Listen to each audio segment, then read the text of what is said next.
에베소서 1장 1절에서 6절 말씀.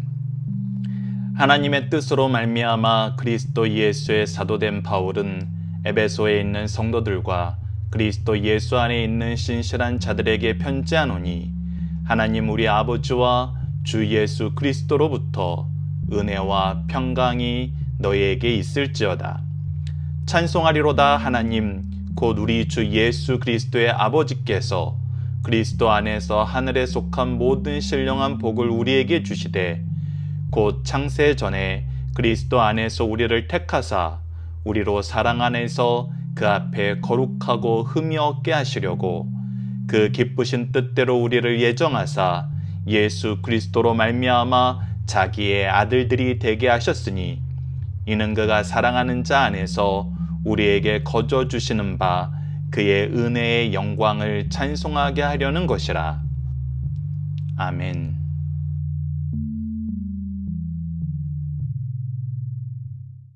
안녕하세요. 승리한 상가족 여러분, 그리고 강성성경연구원 여러분. 오늘은 에베소서 1장 1절에서 6절 말씀을 우리에게 주신 은혜의 영광을 찬미하자라는 제목으로 함께 말씀을 나누도록 하겠습니다.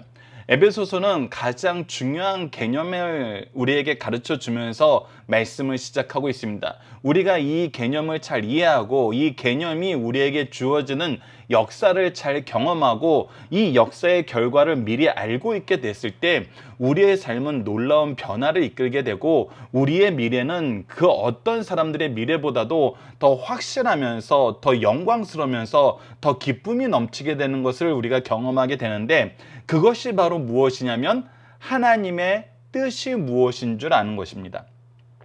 사도 바울은 에베소 교회 성도들에게, 그의 제자들에게, 그와 함께하는 모든 사람들에게 우리가 이렇게 하나가 된 것은 하나님의 뜻으로 말미암는 것임을 먼저 가르쳐주고, 하나님의 뜻이 무엇이고 하나님의 뜻이 어떻게 성취되었고 하나님의 뜻 안에서 우리가 경험하게 되는 것이 무엇인지를 얘기합니다.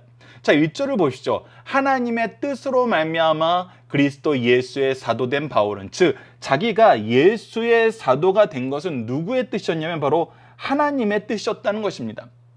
이 안에서 내가 하나님의 뜻 안에서 사도가 되었고 하나님의 뜻 안에서 일하고 있게 된다는 거예요.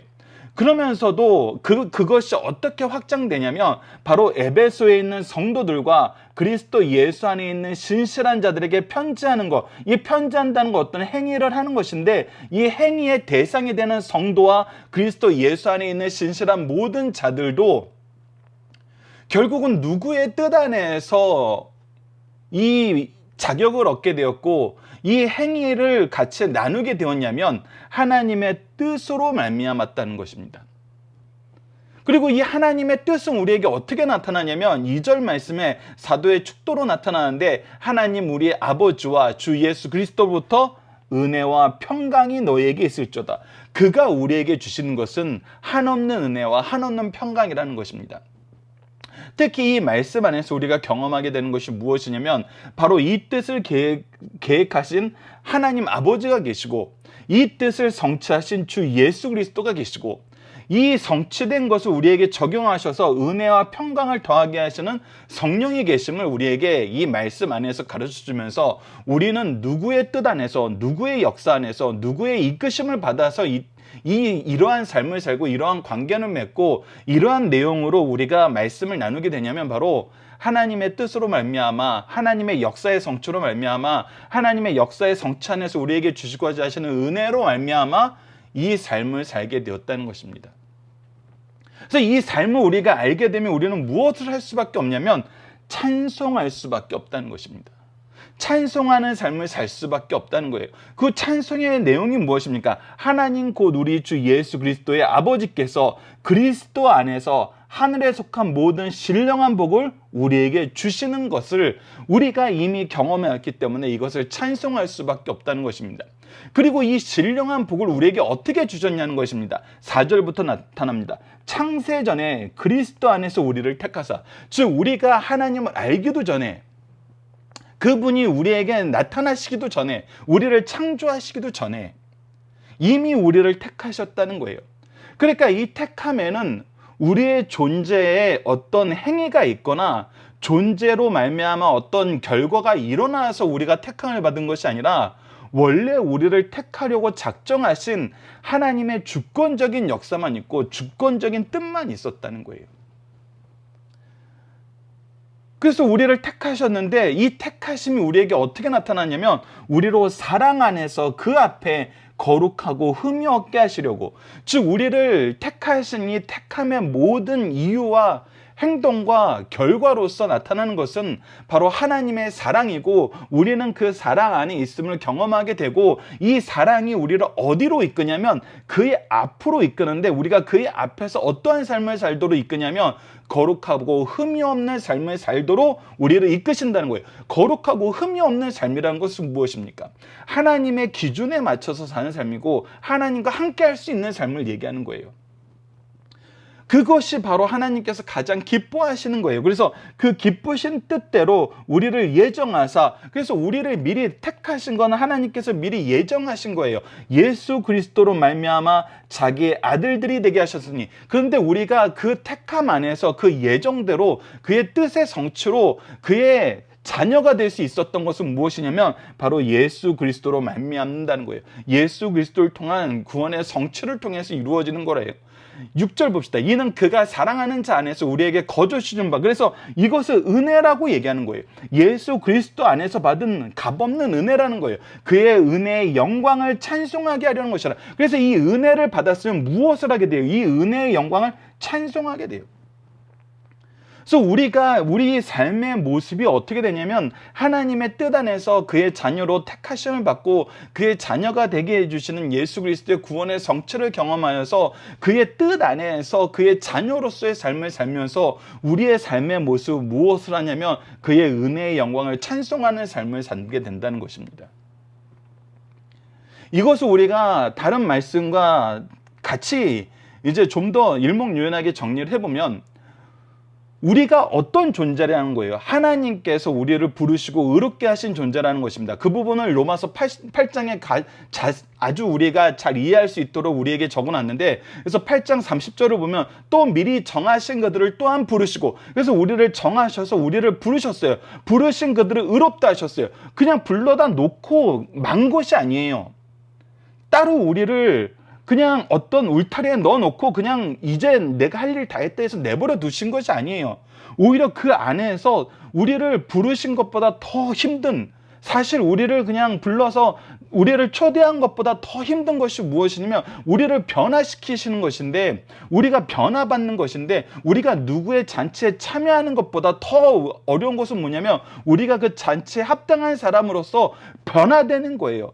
우리가 성경적으로는 거듭나는 삶을 사는 거예요. 그것은 훨씬 더 어려운 거예요. 근데 우리를 어떻게 하셨어요? 그 훨씬 더 어렵고 이 어려운 일을 하나님께서는 사랑으로 우리를 포기하지 않으시고 해내셨어요. 그래서 그들을 의롭다 하시고 의롭다 하신 그들을 또한 영화롭게 하셨느니라. 그래서 그 영광에 동참하게 하셔서 그 영광으로 우리를 또 하나님께서 칭찬하시고 그 영광으로 우리를 높여주신다는 거예요.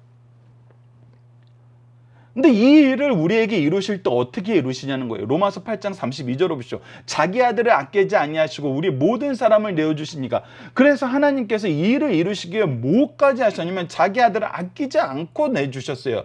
독생자를 우리에게 주셨어요. 이 독생자는 삼위일체 하나님이에요. 즉 자신의 몸을 주셨어요. 모든 존재의 의미보다 더 큰 존재의 가치를 우리에게 부여하신 것이 바로 하나님의 뜻이었고, 이 일을 성취하셨기 때문에 하나님께서는 이 일을 성취하심으로써 우리에게 약속하신 것이 무엇이냐면 하나님께서 우리를 이 삶을 살게 하시는데, 하나님의 뜻 안에서 하나님의 뜻에 합당한 삶을 살게 하는 데는 그 무엇도 아끼지 아니하신다는 거예요. 그래서 그 아들과 함께 모든 것을 우리에게 주시지 아니하시겠느냐, 바로 주신다는 거예요. 그래서 우리가 어떤 삶을 살아요? 로마서 8장 37절. 그러나 이 모든 일에 우리를 사랑하시는 이로 말미암아 우리가 넉넉히 이기느냐. 우리에게는 반드시 승리하는 삶이 있다는 거예요. 하나님의 뜻 안에서 하나님의 뜻이 성취되는 그 일을 우리가 반드시 경험하게 된다는 거예요. 우리에게 승리는 무엇이냐면 우리를 통한 하나님의 뜻이 성취되는 거예요. 나타나는 거예요.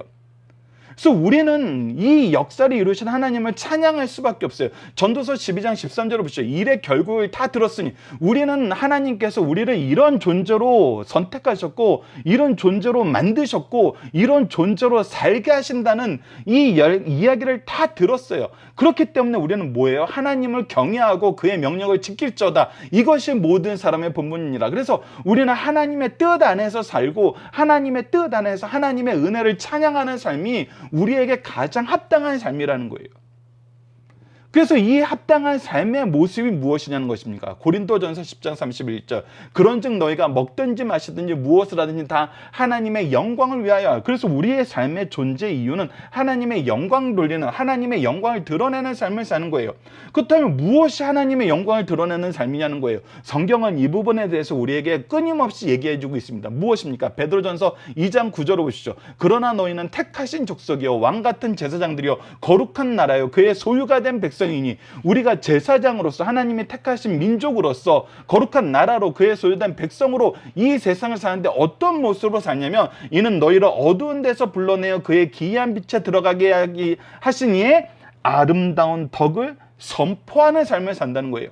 그래서 이 선포의 내용이 무엇이냐면 마태복음 28장 19절로 20절에 우리에게 주신 이 대명령 안에 있는 것처럼 그러므로 너희는 가서 모든 민족을 제사로 삼아 아버지와 아들과 성령의 이름으로 세례를 베풀고. 우리가 무엇하는 제자를 삼는 거예요?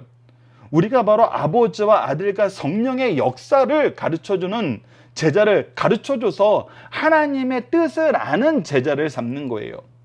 그래서 그 뜻을 믿고 순종하는 자기 하나님으로 받아들이고 나의 구주로 받아들이고 나의 도움이 되시는 성령으로 받아들이고 이것을 믿음으로 고백하여 세례를 받는 이 그리스도인으로서 성장시키고 내가 너희에게 분부한 모든 것을 가르쳐 지켜야 하라. 우리의 교제의 모습 안에서는 바로 하나님께서 우리에게 가르쳐 주신 하나님의 뜻, 예수 그리스도의 복음을 지키는 삶을 살게 하는 것이 우리의 관계의 핵심이라는 것입니다. 그래서 이것을 잘하는 것이, 이것을 위해서 수고하는 것이 하나님이 기뻐하시는 일이고 하나님의 귀한 덕을 선포하는 것이고 하나님께 영광 돌리는 삶이라는 거예요. 이것을 에베소서는 얘기하면서 그것이 무엇임을 다시 한번 가르치죠. 하나님의 뜻임을. 하나님의 뜻은 삼위일체 하나님의 역사하심이 우리에게 나타나신 그 모습 안에 있는 거예요. 다른 것에 있는 것이 아니에요. 이 세상에 무엇을 성취하는 데 있는 것이 아니에요.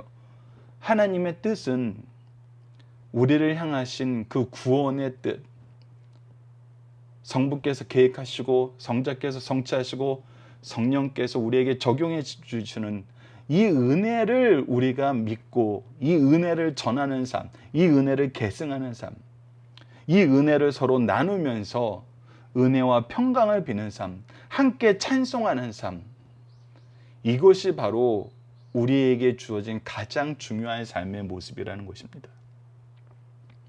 이것이 우리의 삶에 다시 한번 중심에 있기를 오늘 본문 말씀은 우리에게 선언해 주고 있습니다. 자, 본문의 중심 사상을 보도록 하겠습니다. 에베소서는 빌립보서, 골로새서, 빌레몬서와 같은 옥중 서신으로 서신 중에 여왕, 가장 영적인 저술, 기독교 구원과 교회에 관한 대서사시라고 불리고 있습니다. 그만큼 에베소서는 바울의 여러 서신 중 교리적 진술을 가장 완벽하게 논리적으로 전개하고 있습니다. 그래서 혹자는 에베소서를 바울 사상의 진수 혹은 바울 사상의 극치라고도 얘기합니다. 에베소서의 주제는 그리스도 안에서 모든 성도들의 통일입니다. 이에 따라서 부제는 하나님께서 창세 전부터 그의 기쁘신 뜻대로 예정하신 예정론이 있고 하나님과 죄인들 사이의 화목과 더 나아가 사람들과의 사람과 사람 사이의 화목을 강조하는 화해론이 있고 그리고 하나님의 예정하신 뜻과 그리스도의 역사인 사역을 통해서 등장한 새 사회로서 그리스도께서 다스리고 충만케 하시는 교회에 대한 교회론이 있어요. 그래서 크게 이 신학적으로는 예정론, 화해론, 교회론에 대해서 얘기를 하고 있고 이것이 하나님의 뜻이고 하나님의 뜻을 이루는 모든 것을 나타냄을 통해서 성경 전체는 우리에게 하나님의 사랑과 은혜를 특히 구속사의 은혜를 이 구속사의 사랑을 전하고 있다는 것을 여러분들 기억하시면서 말씀을 봐주시기 부탁드립니다. 본문의 중심사를 하나씩 보도록 하겠습니다. 첫 번째, 하늘에 속한 신령한 복을 사모하는 성도가 되자는 것입니다. 모든 사람은 복 받기를 원합니다. 복은 크게 두 가지로 구분되는데, 하나는 땅에 속한 육신의 복이요, 다른 하나는 하늘에 속한 신령한 복입니다. 땅에 속한 복은 주로 물질적이요, 눈에 보이는 복으로 육신을 즐겁게 하거나 편안하게 합니다. 본문에는 바울 사도는 육신의 복보다는 하늘에 속한 신령한 복을 더 크게 생각하고 있습니다. 그리고 그 복을 받자 영의 즐거움을 느끼고 하나님을 향하여 찬송하기에 이르렀습니다. 이처럼 신령한 복을 사모하고 그 복을 받는 자는 하나님을 찬송하게 된다는 것을 가르쳐주고 있습니다. 두 번째, 하나님의 택하심과 예정하심을 입은 성도는 하나님을 찬양하는 삶을 살 수밖에 없다는 것입니다. 하나님의 예정과 선택이 자신에게 이루어진 사실을 믿는 것 이상 더 큰 축복은 없습니다. 왜 이것보다 더 큰 축복은 없을까요? 바로 천지를 지으신 하나님께서 나의 아버지, 나의 왕, 나의 주인이 되고, 이분이 나를 위해서 무엇도 아끼지 아니하시고 그의 분의 뜻 안에서 항상 함께하는 삶을 살고 싶어 하신다는 거예요. 그러니까 우리가 하나님을 소유했다는 것, 하나님의 소유가 됐다는 것보다 더 큰 축복은 없다는 것입니다. 하나님의 예정과 선택은 목적만 정해두신 것이 아니라 목적을 성취할 수단까지 정해두신 것이에요. 그리고 성취한 수단을 우리에게 적용시켜 주시는 이 적용의 방법까지도 정해놓으신 거잖아요. 하나님께서는 그의 선택을 받은 자가 은혜로 시작된 것임을 영광으로 완성될 때까지 인내하고 거룩 안에서 성장할 수 있도록 능력을 주신다는 거예요. 그러므로 선택의 교훈은 메마른 신학적 주제가 아니에요. 매일 구속 경험 속에서 성도들이 겪는 생동력 있는 교리임을 가르쳐줘요. 즉, 이 이야기는, 이 구속사는, 구속의 뜻은, 하나님의 역사는, 하나님의 계획은, 하나님의 말씀은, 하나님의 약속은, 하나님의 일하심은 먼 과거의 어떤 순간에 우리에게 잠깐 비춰졌던 어떤 교훈적인 것이 아니라 우리의 삶 속에서 날마다 경험된다는 거예요. 하나님의 뜻 안에서 우리가 날마다 하나님의 은혜 가운데서 변화되고 하나님의 능력을 받아서 하나님의 일을 이루는 것을 우리가 날마다 확인할 수 있다는 것입니다. 생명력이 있다는 거예요. 세 번째, 하나님은 창세전에 우리를 택하여 그의 기쁘신 뜻대로 자녀 삼아 주셨다는 것입니다. 우리가 세상에서 하는 모든 것은 그 하나님의 기쁘신 뜻을 넘어갈 수 없습니다. 우리는 하나님의 뜻 안에서 살아가야 해요. 이 이유는 하나님께서 그 기쁘신 뜻대로 우리를 예정하시고 자기 아들이 되게 하셨고, 그것을 그리스도 예수로 말미암아 이루게 하셨기 때문이에요. 사람이 자기를 향하신 하나님의 뜻을 바로 찾고 깨닫는 것 이상 이것보다 더 지혜로운 삶은 없다는 것입니다. 이것은 하나님께서 우리를 창조하시고 창조의 목적 안에 가장 알맞는 삶의 모습이라는 거예요. 즉, 우리의 삶의 본질이라는 거예요. 하나님의 뜻과 함께하는 삶, 하나님의 뜻을 이루는 삶, 하나님의 뜻을 통해서 하나님의 영광에 동참하고 하나님을 찬양하는 삶, 그 은혜의 풍성함을 경험하는 것, 이것이야말로 가장 아름다운 일이라는 것입니다. 이를 깨우쳐 승리하게 하려는 귀한 말씀이 바로 오늘 본문 말씀이라는 것입니다. 이번 주 공동 기도 제목은 우리를 향한 하나님의 창조의 목적과 이 목적을 이루시는 하나님의 은혜와 사랑의 역사를 통해 우리를 바로 알고 승리하는 인생이 되게 하소서입니다. 그리고 오늘 본문 말씀을 통해서는 성령과 성령의 인도하심을 통해 창세전부터 계획하신 하나님의 뜻과 사랑과 은혜를 알게 하시고, 그 안에서 우리의 존재의 본질과 존재의 의미와 존재의 목적을 알게 하시니 감사합니다. 인생에게 이 지혜가 없을 때, 이 은혜가 없을 때, 이 능력이 없을 때 얼마나 방황을 했는지 역사를 통해 보게 하시니 감사합니다. 이제 우리는 방황하지 말고, 거역하지 말고, 미련하게 행하지 말고 하나님 안에서, 은혜 안에서, 능력 안에서 승리하는 삶을 살게 하여 주시라고 기도하는 우리 승리하는 삶 가족 여러분들, 강성성경연구원 여러분을 되게 기도합니다.